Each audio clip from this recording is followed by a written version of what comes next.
The Lives of the Saints by Father Alban Butler, June 9th. Blessed Anne Marie Taigi. There was perhaps in all Rome during the 19th century no woman more remarkable than Anna Maria Taigi, the devoted and hard-working wife of a servant and the exemplary mother of many children, who was honored with the particular esteem of 3 successive popes, and whose poor house was the meeting place for many of the high personages of church and state, who sought her intercession, her advice and her opinion in the things of God. Anna Maria Antonia Gesualda was born on May 29, 1769, in Siena, where her father was an apothecary. The family lost its possessions and, reduced to poverty, emigrated to Rome, where Anna's parents worked as domestic servants in private homes, while the young girl was placed in an institution that was in charge of educating children without resources.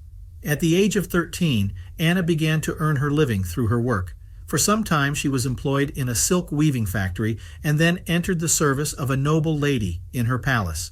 As she became a woman, she experienced a strong inclination for ostentatious dresses and the desire to be admired, which at times put her on the brink of evil, and if she did not fall into the abysses of sin, it was because of her good principles.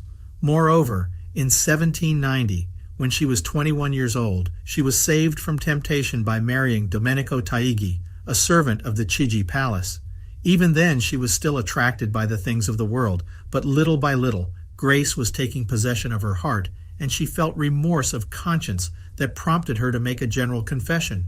Her first attempt to open her heart before a priest met with a dry refusal, but the second attempt was successful.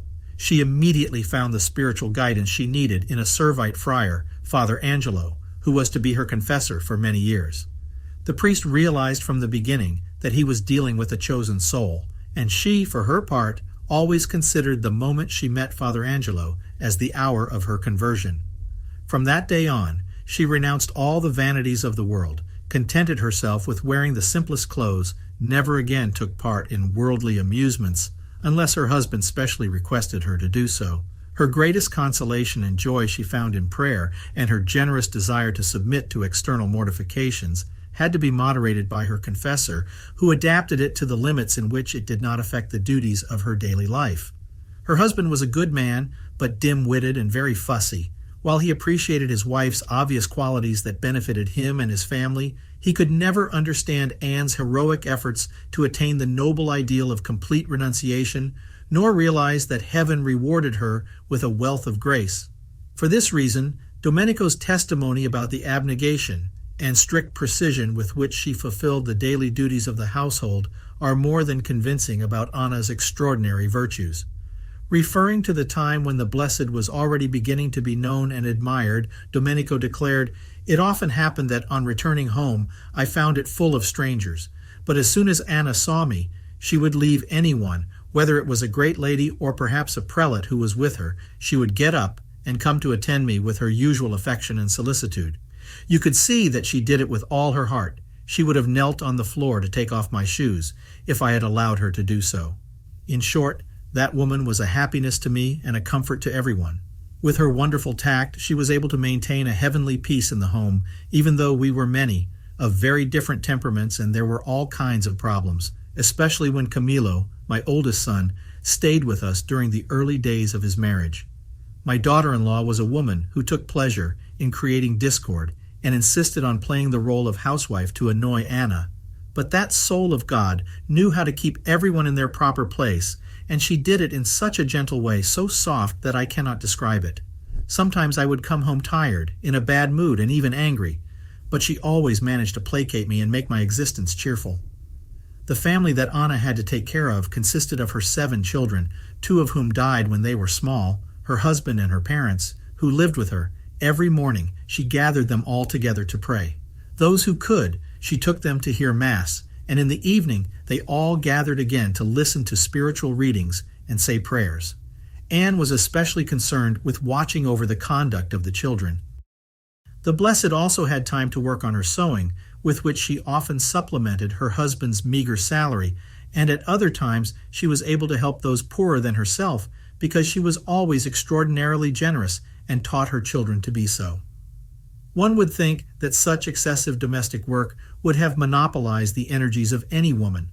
Nevertheless, family obligations did not deprive her of giving herself to mystical experiences of great height. To give an idea of what it was like, we have recourse to the memoirs about the Blessed, written after her death by Cardinal Pedicini, whom she met through her confessor, and with whom she shared, for 30 years, the spiritual direction of that chosen soul. Very possibly it was through the cardinal that the exalted virtues and supernatural gifts of the Blessed became known. From the moment of her conversion, God gratified her with marvelous intuitions about his designs regarding the dangers threatening the Church, about future events, and about the mysteries of the faith. These things were revealed to Anne in a mystical sun that reverberated before her eyes, and in which she also saw the iniquities that men continually committed against God. On those occasions, she felt that it was her duty to make satisfaction to the Lord for those wrongs, and to offer herself as a victim. That is why Anne suffered real physical and mental agonies when she devoted herself to praying for the conversion of some hardened sinner. She often read the thoughts and divined the motives of the people who visited her, and, as a result, was able to help them in a way that seemed supernatural. Among the personalities who were connected with her, mention should be made of St. Vincent Strambi, to whom she foretold the exact date of her death. In the first years after her conversion, Anne Marie had abundant spiritual consolations and raptures, but later, especially during the last years of her life, she suffered greatly from Satan's attacks and spiritual desolation.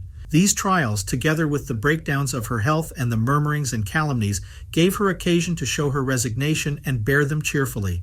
On June 9, 1837, after 9 months of acute suffering, she died at the age of 68. She was beatified in 1920, and her tomb is in the church of St. Chrysogon of the Trinitarians, in whose order she was a tertiary.